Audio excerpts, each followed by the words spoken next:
যারা বলেন চাষের মাছ, ফিট খাওয়া মাছ খাইতে খাইতে মাছে এখন আর স্বাদ পাই না, মাছ থেকে কেমন যেন মানে একটা আস্তে আস্তে গন্ধ আসে, তাদের জন্য বলবো আপনাদের জন্য সব সময় ফিশ ভ্যালিতে প্রস্তুত আছে সুন্দরবনের বিভিন্ন অঞ্চল থেকে, বিশেষ করে চরাঞ্চল থেকে ধরা চরপাটা জাল বলেন, অন্যান্য আরও যেসব জালে সুন্দরবনে মাছ ধরা হয় সেসব জালে ধরা একদম তরতাজা টাটকা মাছ।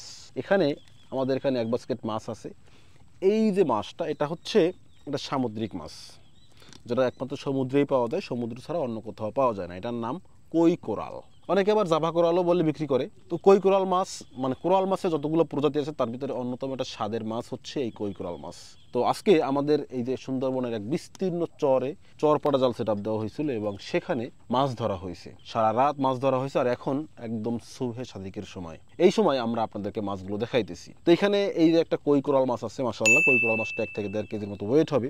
এছাড়া আরও বেশ কিছু পরিমাণে মাছ আছে এখানে, যদিও এর ভিতরে হাত দেওয়া যাবে না, কারণ দেখতে পাচ্ছেন এই যে কাঁকড়ার দাঁড় একদম আমার দিকে কীভাবে তাকাই আছে, সো হাত দেওয়া যাবে না। এদিকে আছে একটা বকুবাইন, এটাও কিন্তু মানে এটাকে অনেকে আপনারা হাউস বলেন, খুবই ভয়ঙ্কর, ও কামড় দিলে কিন্তু একদম হাতের অবস্থা খারাপ। যাই হোক, এই দুটো ছাড়াও আরও বেশ কিছু মাছ আছে, তার ভিতরে আরেকটা আছে হচ্ছে এই যে দেখতে পাচ্ছেন চাঙ্গাগরা, মানে অত্যন্ত মানে সুন্দরবনে যতগুলো ট্যাংরা বা গাগরা পাওয়া যায় তার ভিতরে অত্যন্ত স্বাদের একটা গাগরা হচ্ছে বা ট্যাংরা হচ্ছে এই চাঙ্গাগরা, মাশাআল্লাহ দারুণ মাছ।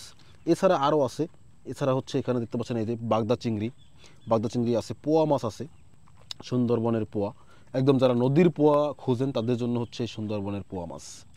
এছাড়া আরও আছে বেশ কয়েক আইটেম। মোটামুটি এখানে হচ্ছে মিক্স মাছ, মানে একদম সব কিছু হজবরলা অবস্থায় ধরা হয়েছে, এখন অবধি মিক্স অবস্থায় আছে। এই মাছগুলো কিন্তু এভাবেই থাকবে এবং এগুলো কিন্তু এভাবেই আবার বিক্রি হবে। সো এই যে দেখেন আপনারা ডিমা চিংড়ি বা কাঁঠালি চিংড়ি বেশ বড় সাইজের। এছাড়া আরও আছে তপসী মাছ, যেটাকে আমি মাঝে মাঝে রূপসী মাছ বলি, যদিও রূপসী মাছের কালার এখনও মানে অতটা বেশি আসে না, রূপসী মাছগুলো এখনও মানে মোটামুটি একটু কালারলেস বলা যায়। এর ভিতরে আরও একটা মাছ আছে যেটা একটু ভয়ঙ্করী, এটা ধরতে হবে একটু সাবধান, অতিরিক্ত সাবধানতা অবলম্বন করতে হবে এই মাছটা ধরতে। এটা হচ্ছে কাইন মাগুর, সুন্দরবনের যত মাছ আছে সেই মাছের হচ্ছে রাজা বলা যায়। সাইজটা খুবই ছোট, তবে কাইন মাগুরের সাইজ ছোট হইলেও ওর কাটায় যে প্রচণ্ড পরিমাণে বিষ, সেই বিষটা কিন্তু কোনোভাবেই ছোট না। এদিকে হচ্ছে আরও বেশ কিছু মাছ দেখতে পাবেন আপনারা, যেমন এই যে দেখেন একটা গলদা চিংড়ি, মাশাআল্লাহ বেশ বড় সাইজের দাঁড়ওয়ালা গলদা, মানে এমন সাইজের গলদা দেখলেও মানে পরাণ জুড়িয়ে যাইবে, হ্যাঁ অন্তর ঠান্ডা হয়ে যাবে এত সুন্দর গলদা চিংড়ি দেখলে। সো বেশ কিছু বড় বড় সাইজের গলদা চিংড়ি আছে। এছাড়া আরও একটা মাছ আছে, সেটা হচ্ছে এই রে বেলে মাছ। দেখেন মাছের সাইজটা দেখেন, জাস্ট সাইজটা দেখেন, মাশাআল্লাহ বেলে মাছ, সুন্দরবনের বেলে।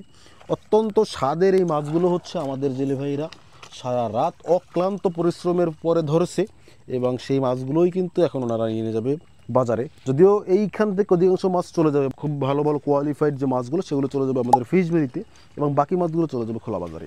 সো আপনারা যারা চাষের মাছ খেতে খেতে একদম অতিষ্ঠ হয়ে গেছেন, মাছে এখন আর হচ্ছে কামড় দিতে মন চায় না, মাছ খাবার প্লেটে নিতে মন চায় না, তাদের জন্য সুন্দরবন থেকে সংগ্রহ করা এই তরতাজা মাছগুলো রয়েছে ফিশ ভ্যালিতে।